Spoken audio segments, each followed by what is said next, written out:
Hello and welcome to Grouchy, Old Geeks episode 13. My name's Steve, my co-host is Scott. Oh.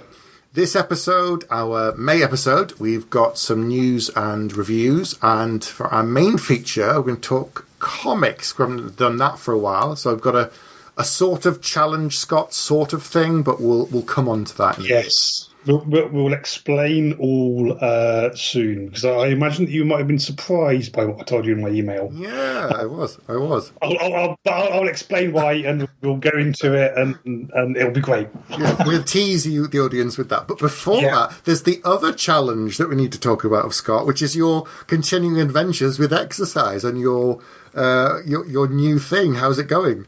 That's right. Well, on good news, I had tremendous bout of food poisoning earlier this week. Oh no! So I've managed to lose a significant amount of weight. Oh dear. Not quite in the way that I was intending. Yeah. But I have lost weight on that front. I'm still doing the nerd fitness. Right.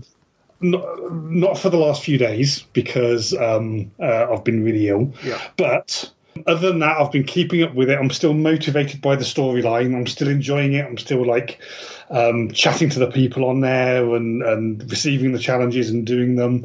I've been weighing myself, so I haven't been getting lighter. Mm-hmm.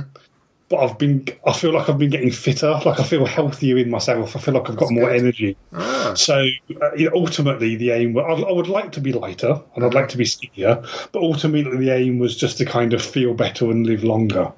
So I feel like in the short term, at least, it's working well for me. Yeah, I'm really pleased. I'm really pleased that it's not just exercise, but it's doing sort of other bits and pieces to motivate you as well. Like this week, one of the challenges is to try and do some yoga, which I've never done before, and there's video along with it. So yeah, I'm sticking with it, and you and all of our listeners are keeping me honest. So.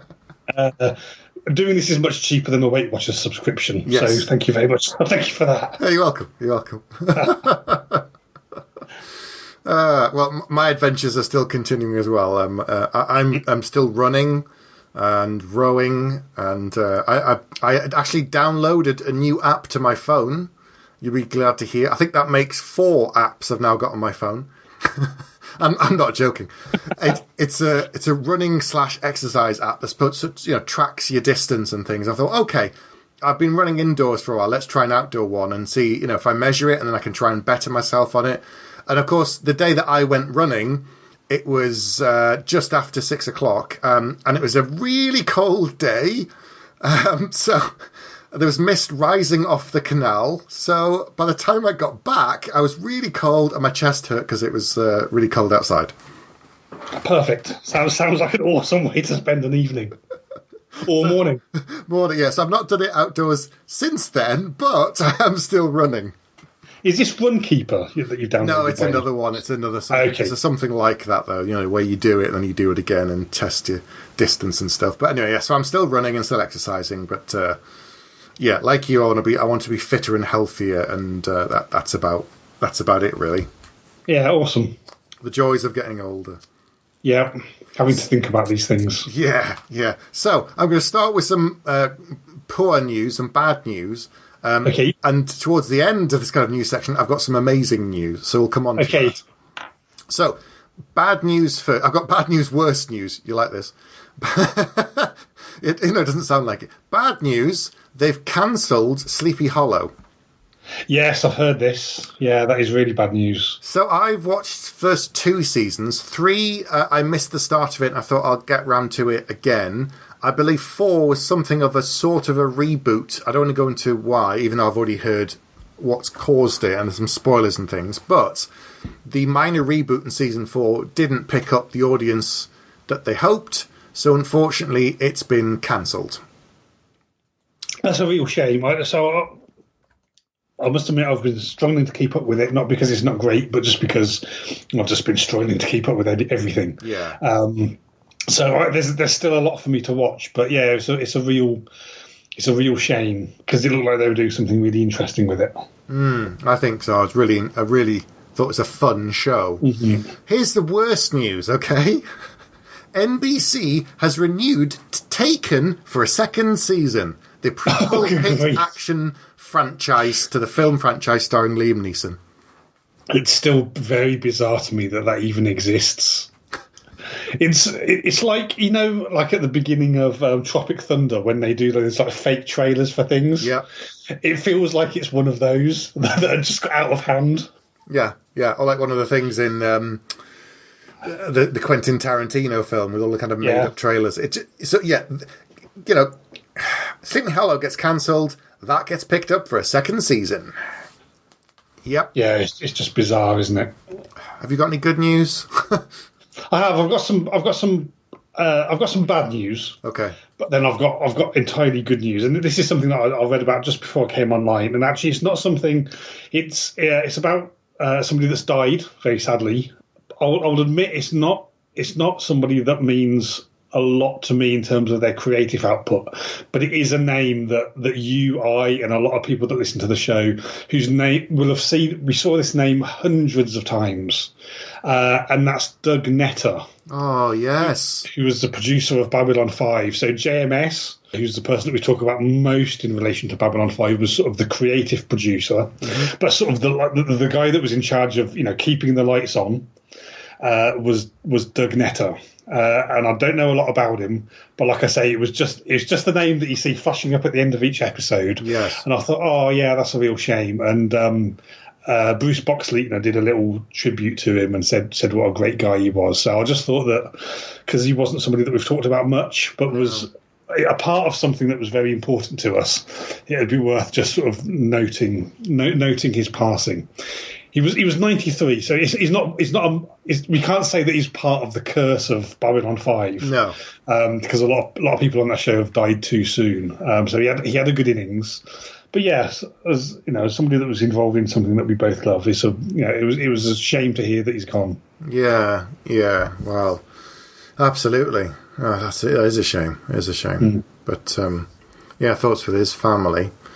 Turning to a bit of possibly good news, I think. Mike Mignola, the creator of Hellboy, has announced that they're rebooting the franchise with a new actor in the lead role. And the plan is to do an R-rated, so an 18 in the UK, rated version of the film, with the actor David Harbour to star as Hellboy. And you'll know him from Stranger Things as the sheriff. Yeah, sure. So, I mean, good casting. I can kind of imagine him in the role. As somebody that's read some Hellboy, but not tons and tons of Hellboy, an R rating, he never felt like an R-rated comic to me, particularly. Well, it's really, the first film was close-ish to his origin. The second was really not close to anything that I'd read in the comics. And so the film, the comics are a lot more weird and supernatural and really out there. And I think they toned a lot of that down for the film. And they're also quite dark as well, remember, the comics. And I think that's what they're going to tap into. I mean, it's, in some ways, if it was closer to Pan's Labyrinth, that would have been a real Hellboy kind of a film. And given that it had Del Toro on it, made sense that it was that weird and creepy. But I don't think it was creepy enough. Yeah. So the working title of the new film is Hellboy Rise of the Blood Queen, but who knows what it'll end up being called when it comes out. But it's going to be weirder and darker, they've said, and more eccentric than the previous films. Well, that sounds good. That sounds something to look forward to. Yeah. And good bit of casting. Let's hope it happens. You hear about these things, and then there's creative differences, and it just sort of slowly circles the drain, doesn't it? So yeah. So on the similar line of things that's been announced, something that I read online yesterday and really confused me. Okay. To the extent that I thought, okay, that's come as a bit of a surprise, and then I actually had to go back to the BBC News website just to make sure that I hadn't imagined it. There's apparently going to be a new big budget TV show of Judge Dredd coming out. Have you seen this? Yes, this was my awesome news to tell you at the end. Yes. So the thing that was very bizarre to me is on the BBC News website. There's bits for all the entertainment news and mostly politics at the moment and all sorts of stuff like that. And then you've got bits of the different regions around the UK, and this was buried in like the Oxfordshire section of the BBC News website. Right. And I was like, surely this should have been picked up by Reddit, which I'll read all the time, and all of these other things. And it just my first spot of it was on sort of like the local news for Oxfordshire that Judge Dredd is going to have a major new TV show, which is why I had to go back and look at it. But now the cat's out of the bag, even more so. And it's one of those things with such a long history that it could be much, much better. As much as I love the film, could be much, much better as a TV show, I think. So what they've said is that it's going to be called Judge Dredd Mega City 1, and it's going to be an ensemble drama about a team of judges. So that makes sense in a way, because if it's all about him every week, all week, then it could become... Well, I don't know. I don't want to say boring, but there's not much scope because we know Dredd is like. Let's face it, he's really two-dimensional, isn't he? Yeah, there's not exactly an evolution. Like, it's not like he starts off as a young farm boy and ends up as the hero and the king with the sword. It's kind of, he starts out and that's who he is, and as he gets older, he becomes that more so. So I think having other judges in there would be awesome. I think... if they don't get Carl Urban and Olivia Thirlby, they're stupid, because they both said they'd love to do it again. They'd love to be involved in some capacity. They kept saying, yep, they want to do it, TV or film, and he said he'll do it. Carl Urban's done TV before. He did quite a similar show that we both enjoyed, I think, where he was the cop working with an AI. Do you remember that one? Yeah, Almost Human, I think it was called. That's right, yeah. So he's done something like that, kind of police procedural, where he's part of a team. And I think having other judges in, like, the fresh-faced judge who's just joined, some other grizzled judges in there, some new faces, people that, from the comics fans will be jumping around squealing because they recognise them, whereas for, newcomers, will be like, oh, that's interesting. So I think it could work really well. I think if they do, like, 8 to 13 episodes on a Hulu, Netflix, Amazon or something, and make it R-rated, proper 18, it would be amazing. It could be, there's so... if anybody's read Judge Dredd back in the day or now, or is reading the Judge Dredd case files, you'll know that there's just such a rich history to pick up. Yeah. And the comic itself has done these kind of season arcs. So you could imagine season 1 introduces you to the world and is... a bit more, more straight down the line and procedural. Than season 2, we could go out into the cursed earth. Yeah. Then season 3 could be, the Judge Child and all that. There's just so much. There's just so much scope to draw on from it. So much great history. So many brilliant stories that they're not going to be short of brilliant content to put on the screen. So it could be fantastic. We just have to keep our fingers crossed for it. I know you could get another actor in the role, but if he wants to do it, and obviously if he comes in and says he wants $10 million for every episode, then obviously that's not reasonable. But I wouldn't think he would do that. I would think that he would, given that his love of the material and that he loved the film so much, and he's been banging the drum about it anytime someone asks him. It's like some people, you ask them, like Harrison Ford. For the last 25 years, you asked him about Star Wars, he gives you a sarcastic, pithy, annoying, frustrated, answer until the latest one, until what happened in that one, and now he's happy to talk about it whenever you want because of what happened. But Carl Urban, yes, it's not been as long, but he's never once gone, oh God, stop asking me. He loves this material, so I just really hope they get him back. Yeah. He's to some, he is to Dredd to some extent what Ryan Reynolds is to Deadpool. Yeah. In terms of, he's not just playing the character, but he's somebody that's actually been a real advocate for the character and the story and that world and everything like that. So, yeah, you could see him, really wanting to be involved in it. Because if you're that invested in the character and everybody associates you with being that character, imagine how frustrating it would be to watch somebody else do it and do it worse. The film came out in 2012. So that's 5 years ago, but Yeah, they that's probably crazy. made it in 2011 or even 2010. So it's 6 or 7 years he's been talking about and still saying, Yeah. yep, I'm happy to do it. Yep, and it's here now. They'd be a fool not to get him. And Olivia Thirlby as well. Don't forget her. She was fantastic as well. And there again, she was that fresh recruit. She was Anderson. She was new. She had an evolution to go through. And it was... The potential now is just finally there. I think how well The Punisher does on Netflix later this year could also influence how they do it on TV. Because that's going to be straight out, action violence for... a very adult level, so they might take some notes from that and see how it goes. Yeah, for sure. Let's just keep our fingers crossed. Let's hope it happens to start with. Yes, and then let's hope it's good. This is it. Yeah. Really want it to be good. 2 bits of film news. So, Okay. have you seen the Wonder Woman trailer? Yeah, when did it come out? I think I've seen one of them. There's a yes, couple, I have. There's 2 or 3 that have come out. And did you know that the film comes out on June the 2nd? No, I didn't. No, I had no idea. No. It seems they've kind of put out the odd trailer, but there's been very little PR about it. And it's nearly here. It's less than a month. And yet I don't see a lot of people writing stories about it, interviewing the cast, talking to people. None of that. None of it in the lead up. It's like they're kind of just going to put it out there and see what happens. Yeah, it's kind of strange, isn't it? I mean, I've not seen any, billboards on the side of buses or anything like that. It seems... And trailers come out all the time now. You was a trailer for a trailer this week that I saw, which annoyed me no end. What was that for? Blade Runner. 3 days before the Blade Runner trailer came out, there was like a trailer for the trailer. Anyway. But yeah, Wonder Woman seems like it's been very quiet, which...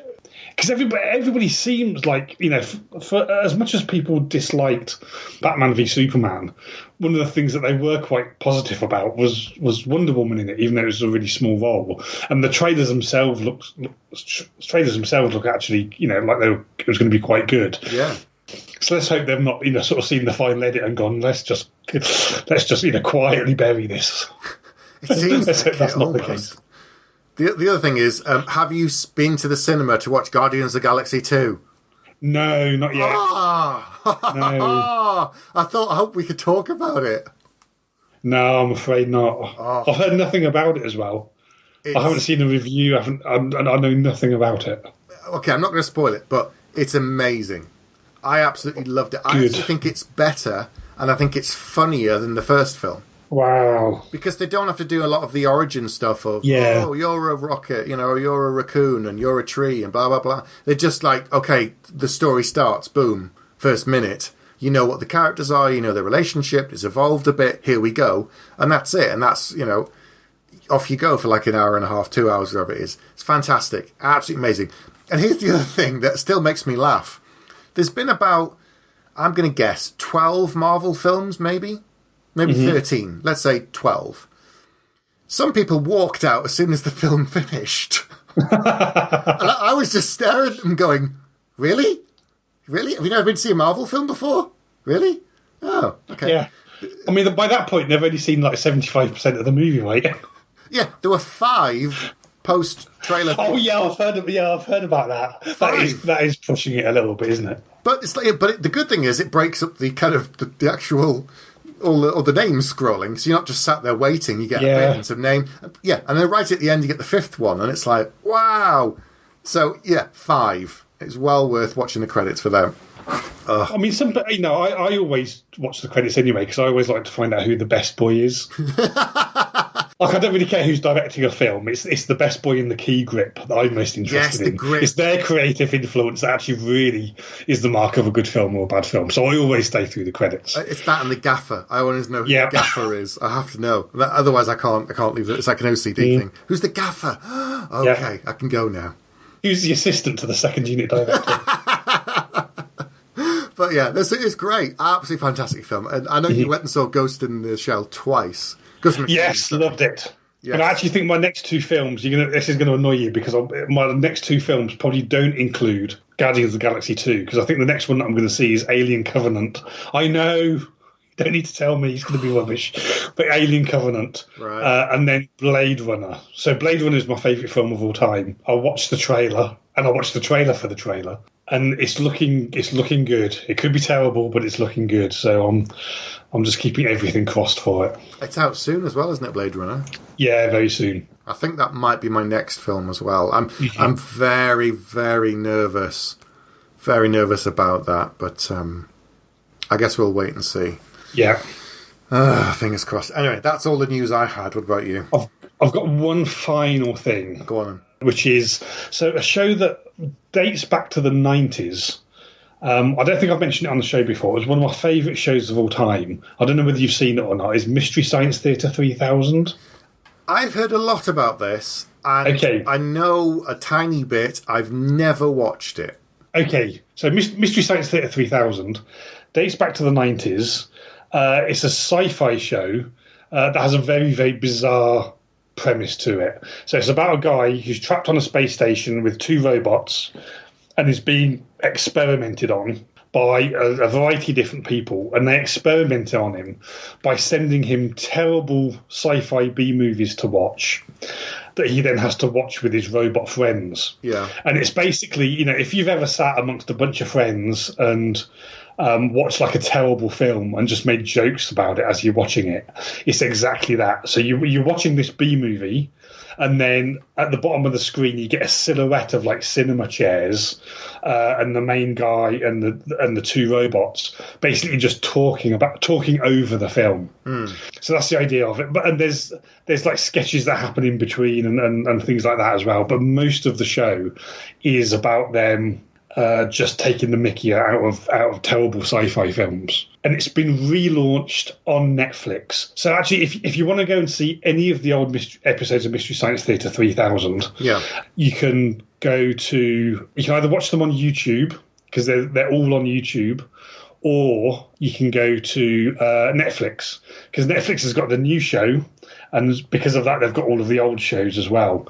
The new show has got a completely different cast, Yes, and starring our friend Felicia Day, close personal friend. our close personal friend, despite what the restraining order says, Felicia Day, and Patton Oswalt, who I love as well in pretty much everything. They play the 2 bad guys, and it's brilliant, bizarre, strange, weird concept.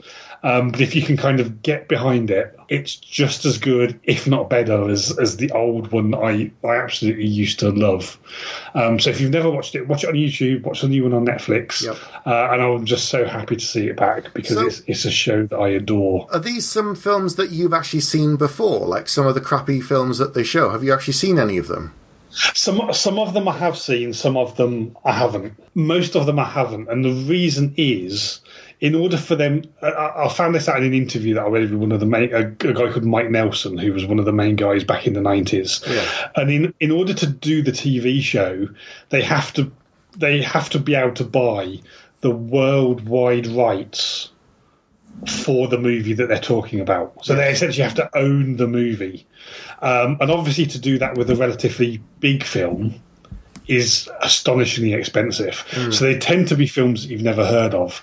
There are a few exceptions to that. A few of the films that they talk about I've seen before. So they did a movie called Mystery Science Theater 3000, a movie where they did This Island Earth, which is a very famous 50s sci-fi movie. And they've done Manos, the Hand of Fate, Overdrawn at the Memory Bank, which stars Raul Julia. Right. And so they've done a few things. Most of the things that they do you wouldn't have heard of, though, simply because they just can't get the rights to things that we would have genuinely heard of. Right. There is... So the original Mystery Science Theater 3000 guys, so a guy called Mike Nelson, I can't remember the name of the other 2 guys, so sorry, but they now have got their own sideline. They're now not involved in Mystery Science Theater 3000, and they've got their own website called rifftrax.com, rifftrax.com, where what you can do is you can download them doing basically the Mystery Science Theater 3000 show without the movie. So the idea is that you already own the movie, and you can play their commentary track alongside the movie that you're watching. And because they don't have to own the rights to the movie, yes, they've done it with all of, they've done it with like the Force Awakens and the new Star Trek movies and all those sorts of things, because there's none of the sort of copyright issues that they have with Mystery Science Theater 3000. Clever. So in the main, these aren't going to be shows that you've ever seen or heard of, but it's still really good fun to watch. Okay. Well, yeah, it's on Netflix now, and I knew Felicia Day was on it. And they'd filmed it and done it all a while ago. And yes, I'll have to check it out. I'll squeeze it in somehow amongst everything else that's going on. It's a bit mental, but we'll see.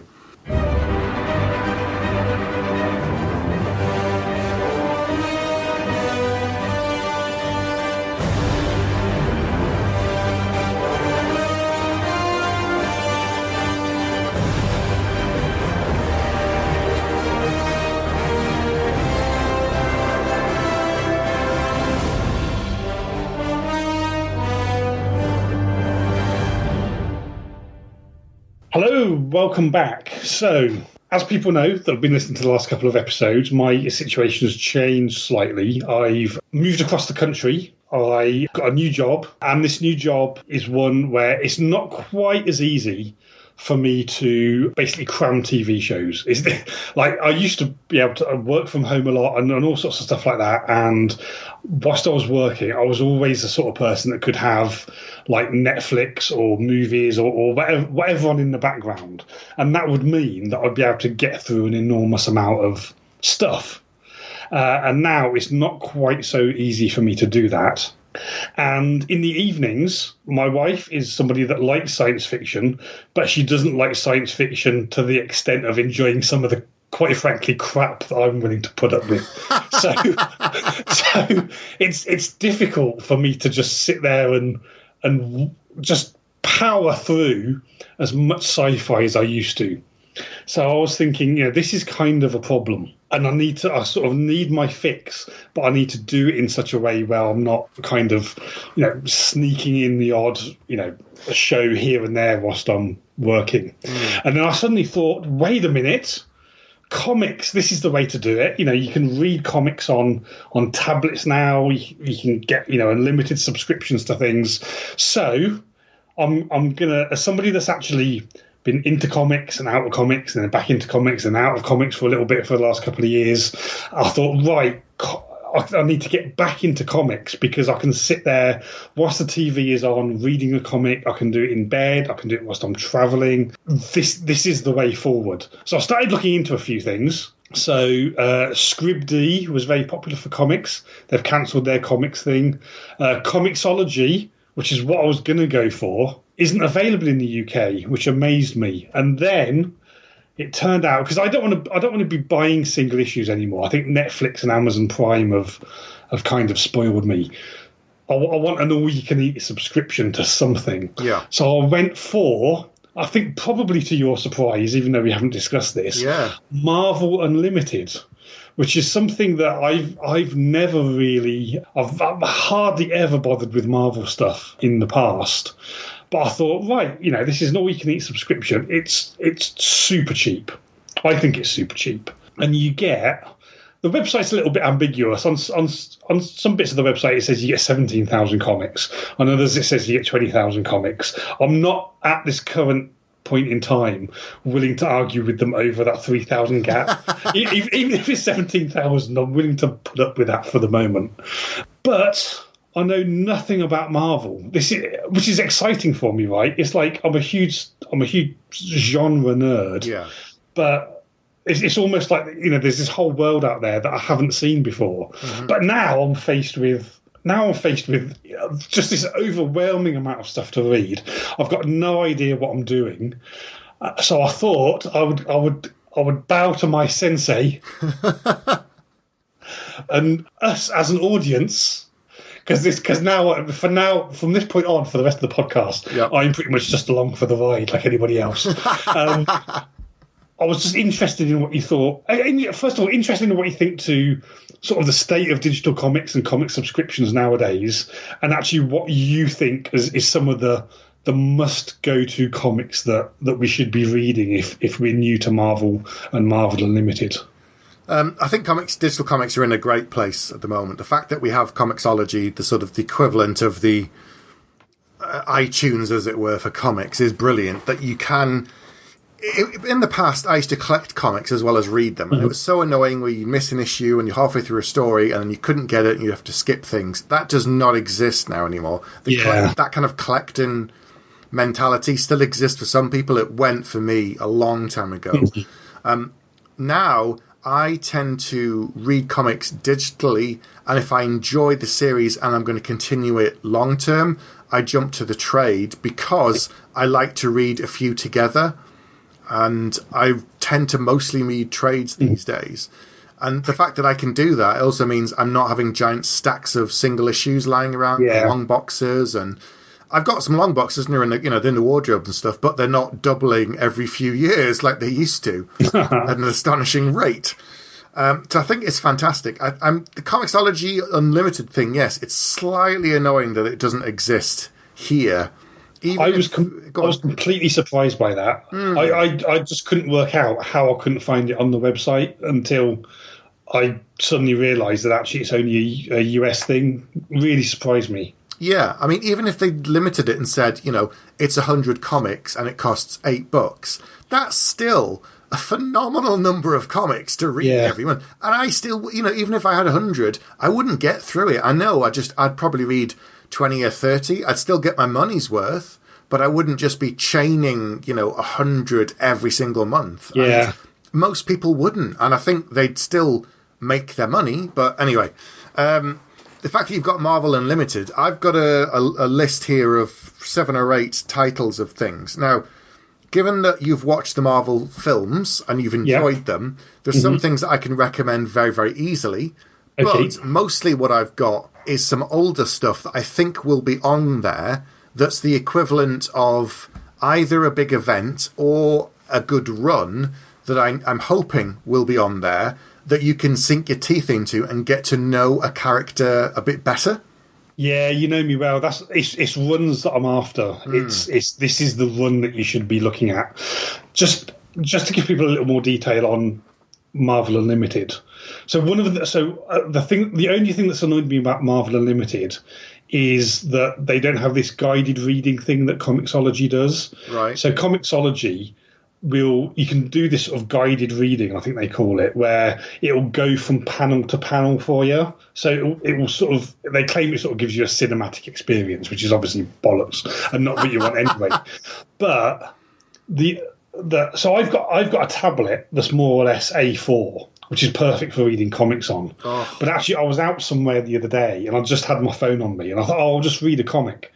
But on Marvel Unlimited, on a phone, you're sort of having to zoom in and out constantly, whereas what will happen in Comixology, it sort of does that for you automatically, and it leads you through the comic. So Marvel Unlimited doesn't have that, which, most of the time you want to read comics is fine, but if you've just got a spare few minutes and you're on a phone, it's really not ideal. Other than that, so it's $9.99 a month, $9.99 a month. Yeah. Or if you subscribe for a whole year, it's not far off half that. So I've gone for the year subscription, Steve. Wow. This is how much I decided to commit to it. So it's $70 for a year, which I think works out about £4.50 a month. Yeah. And it's so far it's been great.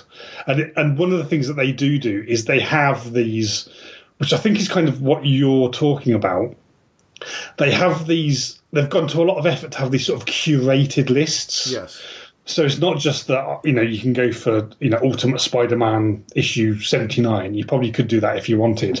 But actually you can just not only look up individual issues, but you can go for, I want this particular artist's or this particular writer's run from this particular era. And they've they've curated these lists for you that makes it quite easy to go to, which is another really good part of it. Right. Let me fire some stuff at you. Okay. So I've got a couple of short things first that I think are some of the best epic series, event comics that I've ever read, ever. So the top of my list, which is not too much of a surprise, is Old Man Logan. So it's called Wolverine Old Man Logan. Are you going to have a quick look for that? This is a mini-series that came out a few years ago, written by Mark Miller, art by Steve McNiven. And I think it's probably the best Wolverine thing I've ever read. Mm-hmm. And it's got similarities to some degree to the Logan film, which is currently out in cinema. Is it on? So I've typed it in. I didn't need to type it in because I knew for a fact that it was on there because I think because of the film. Yeah.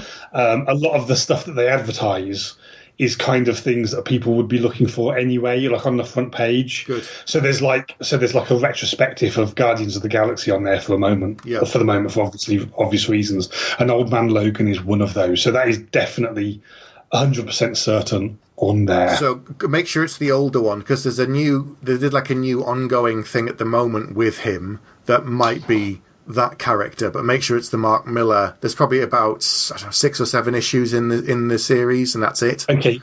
So make sure you read that one. It's incredible. It's a very, very old Logan in a post-apocalyptic world where the villains have won. Awesome. And it's what happens to him in that life. He's trying to be a farmer with his wife and kids, and that's where the story starts. And it's absolutely amazing. Right, the other one that has ties into Thor Ragnarok in some ways is called Planet Hulk. Yeah, so this is one that I've never read. It's incredible. But even I've heard of Planet Hulk. Yeah. This is Marvel, the sort of brain trust decide that the Hulk is just too dangerous. He's caused too much damage. Mm-hmm. He's constantly causing problems. So they stick him in a rocket and fire him into space and say to him, look, we're going to send you to this planet. It's in the middle of nowhere. You'll be peaceful. You have a lovely life. And he doesn't like that. So he starts destroying the rocket. It gets sent off course. And he lands on this awful planet and becomes a gladiator. And that's all I'm going to say. And it is incredible. It's written by Greg Pak. And it's something like 12 or 14 issues. It's quite a good meaty run. But it's definitely worth reading. It's so good. Yeah, it's there. So let me just count 3, 6, 9, 12, 14 issues. There you go. Brilliant. Yeah. Brilliant. There's another Mark Miller one, actually. It's by coincidence. It's called The Ultimates. Uh-huh. Oh, yeah, that's another one. So that seems to me, again, speaking as a complete outsider, that's something that seems to have had several incarnations of it because it seems like what I should say is if you're trying to be current, they put stuff on weekly, but the weekly stuff that they put on is, I think, exactly 6 months old. Right. So you can't be reading stuff that's coming out this week. But I think, to be honest, for most of, unless you want to be at the sort of the bleeding edge of what's coming out, 6 months old is absolutely fine. But there seems to be, the Ultimates seem to be something that's current and something that goes back quite a long way historically as well. Yeah, so there's an older run that Mark Miller started. So Marvel Comics used to have this thing called the Ultimate Universe. What they wanted to do was reboot a number of comics, but in a different way. So you had like an alternate universe. Well, this is where you get... Sorry to interrupt. This is where you get things like Miles Morales being Spider-Man, isn't it? Absolutely, yes. So, but they did it years ago with these other characters. And, I mean, in the Ultimate Universe, originally, it was about Peter Parker. It was a young kid, Peter Parker. He wasn't, an adult with a wife and all the problems that he had. He was just a kid in high school. And so originally, the Ultimate Spider-Man will be on there as well. It'll be a very early Bendis and Bagley run. It's about 10 years long. Probably 10 years ago it came out, and it was a really good run. At the same time, they did an X-Men book. At the same time, they did something called The Ultimates, which was basically Mark Miller doing the Avengers as if they were closer to this world than the Marvel Universe. So everyone thinks Thor's insane because he claims to be an Asgardian god, and they just think he's a bloke from Norway who's a bit mental. A giant man is a scientist, but he's a bit of a crackpot mad scientist. Captain America was in the ice, but when he comes out, he's a bit different. This is where originally you got Black Nick Fury. Right. Eventually became Black Nick Fury in the main Marvel comics, and then you got, look who's in the films. It's Black Nick Fury. played by our favourite friend. So that's who the character is really based on in the comics. But it's Captain America, it's Thor, it's Iron Man, it's Giant Man, it's the Wasp, it's all these other characters through a slightly different lens, and it's a bit more aggressive and a bit less super. But that's what some aspects of the film are based on, to some degree. Okay, awesome. Yeah, sounds really cool. Yeah, just looked it up. Yeah, it's there as well. So this is it doesn't seem to actually be collected into a run like Old Man Logan and Planet Hulk have been. Right. But you can definitely get the individual issues. I'm looking at one at the moment, Ultimates number 13, writer Mark Miller. So there you go. So read the first. I think it's the first. Whether Mark Miller stops, I think it's the first 12 or 14. There's like 2 big trades that he did. I'd stop after that, because then they get someone else on, and it doesn't really work. But see what you think. Okay, awesome. So do you want a big run? And I mean like a major run. Yeah, go for it. This is like go on. I mean, the problem that I've had is just that, like, so much stuff comes out every week, doesn't it? Yeah. I haven't. They're like, read these incredible, amazing historical things that you definitely want to find out about. Yeah. But these are the 40 comics that have come out this week. Yeah. It's like they're so huge. It is. It's completely nuts. But I would rather go back in time, and I've got so much to catch up on. I'd rather go back and read the classics than just try and keep up with everything that's coming out at the moment. Well, if there's a 6-month sort of delay, what I'm about to give you is 10 years ago. So by the time you get up to the present, if you continue, you'll be fine. Okay. So you can look up creators as well, can't you? I believe so, yes. So look up somebody called Dan Slott. Spell how it sounds? Yeah, Slott. He's done various work at Marvel. He's the current writer on Spider-Man. He's coming up to his 10th year on the book. Right. So he seems, if what I am seeing is to be believed, he seems quite prolific. Because I've typed in Dan Slott, and he's come up with 765 comics. Yeah. So, given that he's nearly been on the Spider-Man book 10 years, if it was 12 issues a year, you wouldn't get that. Okay. Some years, here's the thing, I'm not kidding. Sometimes they did 2 books a month on Spider-Man. Sometimes he did 3 books a month. Right. He's done events, he's done miniseries, he's gone through so many big events and stayed on the book. I think he's now got the record that Spider-Man's 75 years old or whatever it is now. He's been on the book the longest out of anybody. Right. And I think it's now at the point where 1 in 5 Spider-Man comics has been written by Dan Slott. That's insane, isn't it? Yeah. That's just... So if you go back to the beginning of his Spider-Man run, which is about to be 10 years old now, there's so much in there for you to enjoy. There is a lot of stuff. Some of it you probably won't get because it's got the history stuff, but I think you'll be able to move past that pretty quick.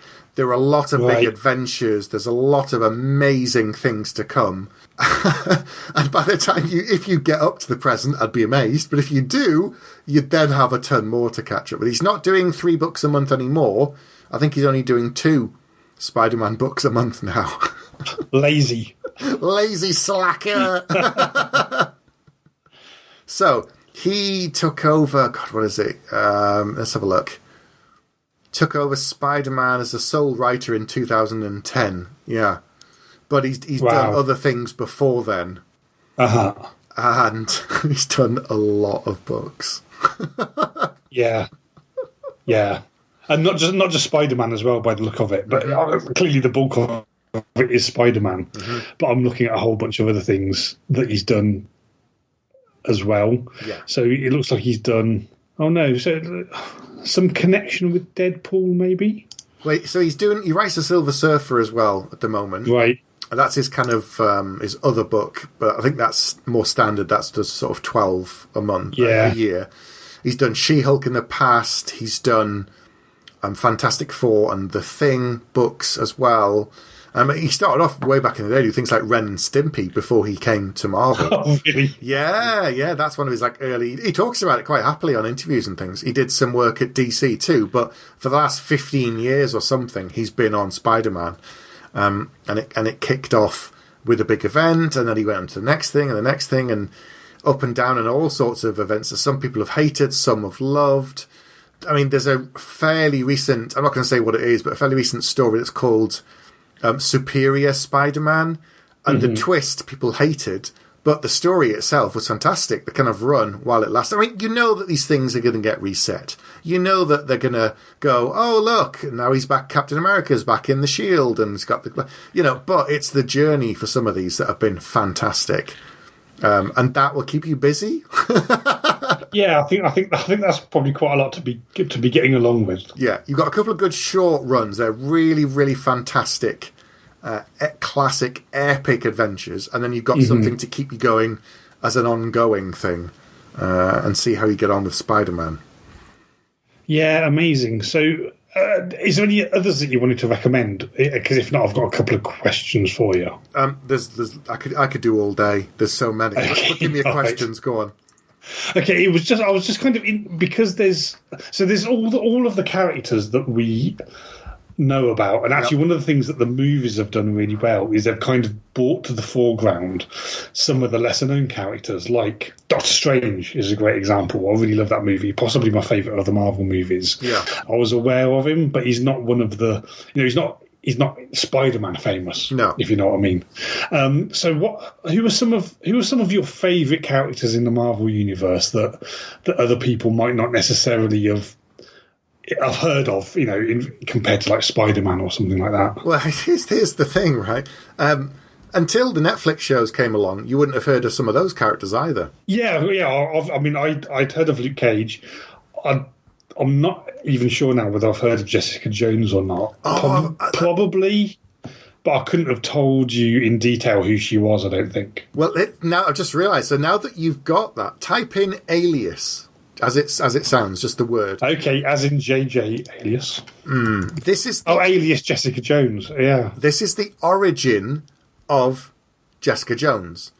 So I first read of the character completely invented by Brian Bendis as a Max Line title called Alias. This means it's very adult in terms of content and language. And it's about her as a PI. She used to be a superhero, and it's her adventures. So I've read that 15 years ago, whatever it was, or however long it was, and I've loved it ever since then. So when the TV show came out, but he invented her, and he kind of retrofitted her. So he said that she used to be a superhero, blah, blah, blah, and she gave it up, and she used to fight with the Avengers. She didn't. It didn't exist until he created her. And then retroactively said, no, she was always there. So typing in Alias is no good, because I think when you type in the search terms, it'll also go to the description of the comic and return those. And given that superheroes and aliases go hand in hand, if I just type in Alias, it comes back with 1,823 hits. Okay. Do Brian Bendis. If I just type in Jessica Jones, yes, it will come back with... So it will not only come back with comics, but characters. So if I click on the Jessica Jones character, the website crashes. Let me do that a second time. Okay, it's come back now. I'm not sure. I think you managed to break Marvel's website with your superior knowledge of comics. But yes, if you can get that, it's written by Brian Bendis, by Michael Gaydos. And here we go. Yeah, so Alias Volume 4, Alias Volume 2, Alias Volume 1. There you go. So it's looked like it's been collected into trades. It has, yes, probably about 4 or 5. Yeah. There's a 2004 comic called What If Jessica Jones Had Joined the Avengers? Yeah, it's like a one-off thing, I think. Yeah. So, the other character, had you really heard of Daredevil before?